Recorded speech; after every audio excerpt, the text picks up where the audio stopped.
She writes, in session after session, he would play out various fantasies with me as the victim. She writes, she says the chains and contraptions he used on her caused so much pain that I prayed I would black out. When I did, I'd awaken to more abuse. And Giuffre suffered through this for years and years. She did marry and have children of her own and died by suicide this past April. When people read this book, they will have zero mercy for Ghislaine Maxwell. I think when people read this book, they will scream louder for the files. I said this last night. I'll say it again. I believe we have reached a critical mass, guys, where there is a force where enough people in the population are willing to not forget this. Enough people from all political persuasions are willing to not forget this. Enough people in Congress and people with the power to continue pushing are not going to forget this. It's going to come out in some way, shape, or form that the dam is going to burst. I almost guarantee it. I can feel it. I can feel it like, I mean, like I said before, back when Julie K. Brown was working for the Miami Herald and she wrote this book, this is what got Epstein arrested, was this book and the associated news articles that the Miami Herald did where Julie K. Brown brought the victim's story to light. And it ended up resurfacing the whole case and getting Epstein arrested. Alex Acosta stepped down. It did not really infect Trump. He was able to get out. So were all the other hidden people. But that led to Ghislaine Maxwell being charged and convicted through that case under Merrick Garland's DOJ.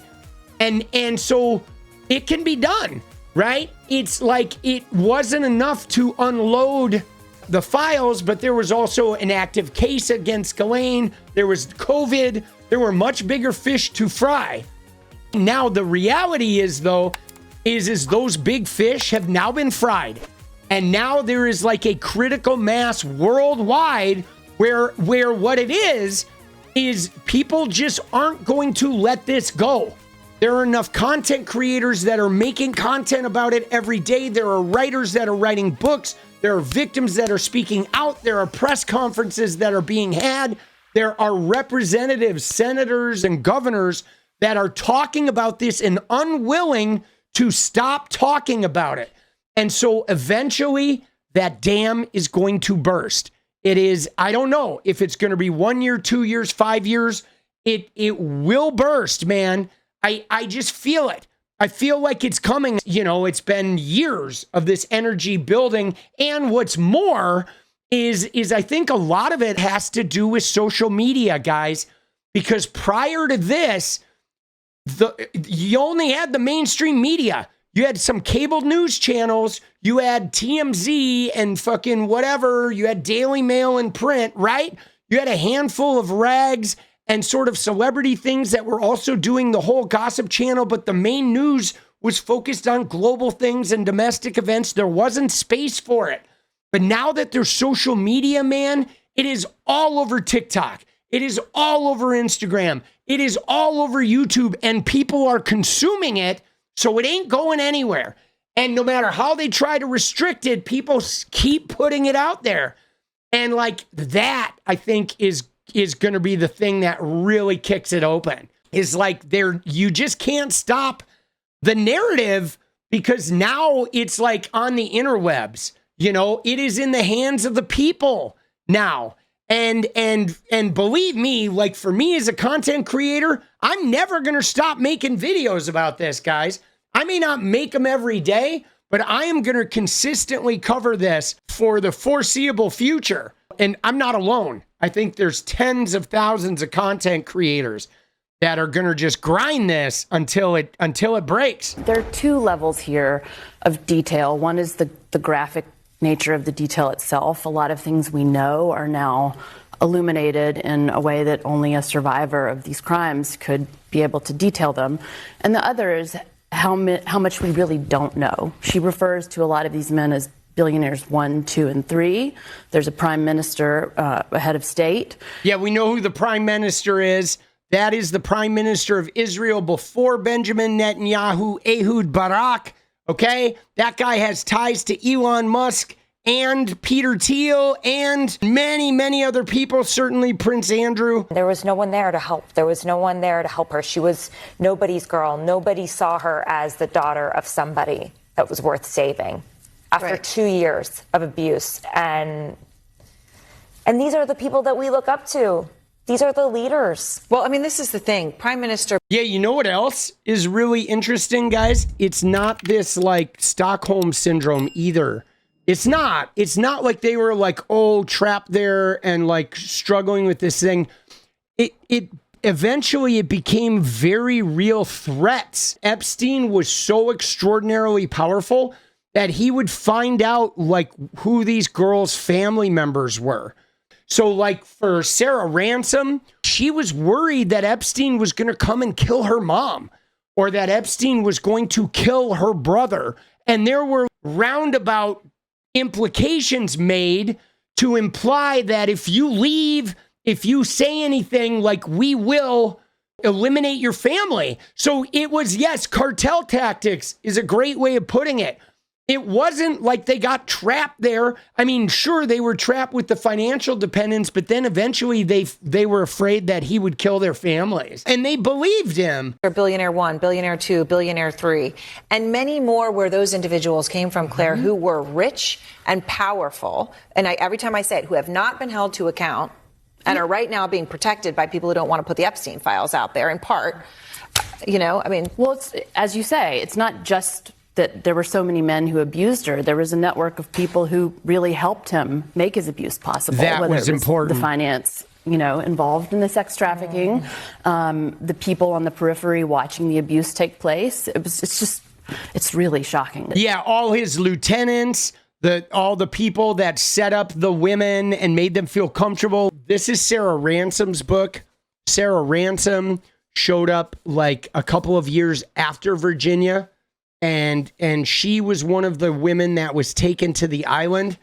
And dude, it's horrific what went on when those girls ended up at the island. It's really bad. Epstein had people at the island. He had an old couple that lived at the island. They were like in their 60s from South Africa. And they were really sweet. They would take the girls at the dock and grab their bags and walk them to the cabanas and tell them stories. So the girls that got brought to that island would be disarmed and they would be like, oh, we're safe here. They'd let their guard down because this old couple was there to like a warm-up act to like get the girls, loose and relaxed and feeling comfortable and not worried. And his employees did the same thing.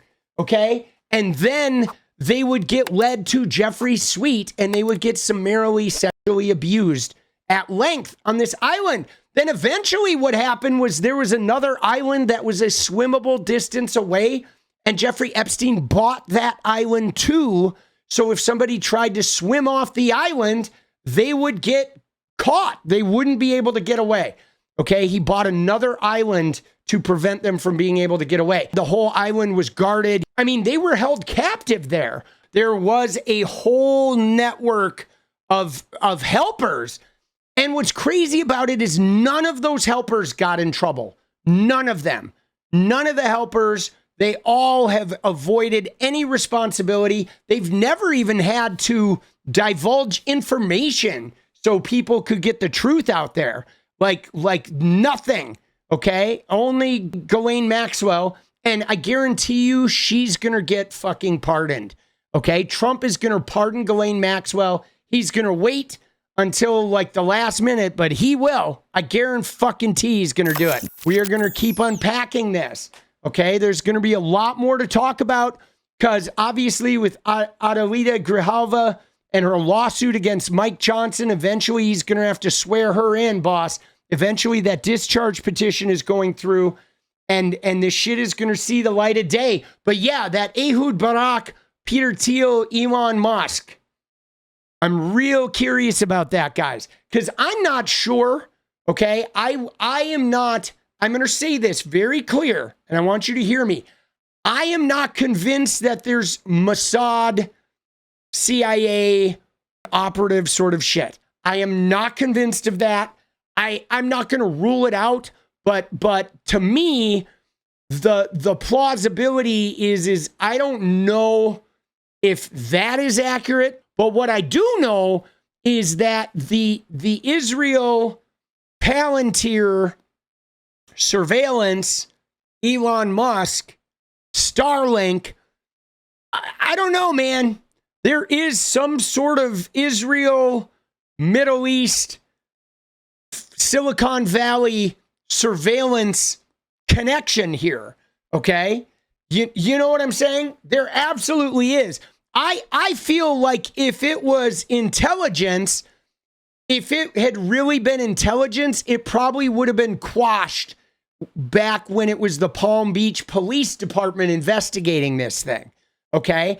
I think it's just high-level people trying to ass cover more so than it's some ginormous intelligence cover-up, I think, okay? But again, I think this shit is going to come out because I feel like if it was really an intelligence cover-up, the Palm Beach police would not have run with this thing for 2 years, okay? And that's what they did. Originally, the Palm Beach Police Department investigated this thing quite openly and brought charges against this man in their courthouse.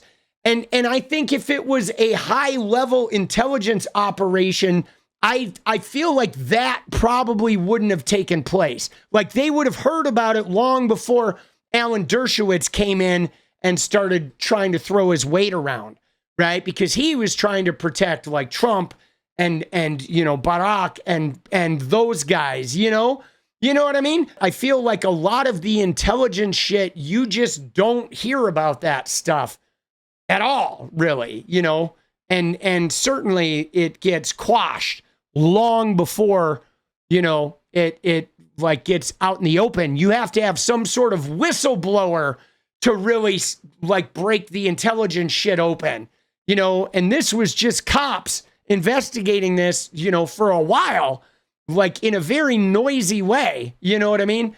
And that's kind of what makes me think that it wasn't really an intelligence thing. It was just really powerful, wealthy men that got sloppy. What is up, guys? Thank you so much for watching. If you like the video, you want to support independent resistance media, you know what to do. Drop that sub, hit the like button, and please share it. And we do love our members, so if you want to become a member, it's another really great way to support. Thanks again for everything, guys. I'll see you next time. Let's go.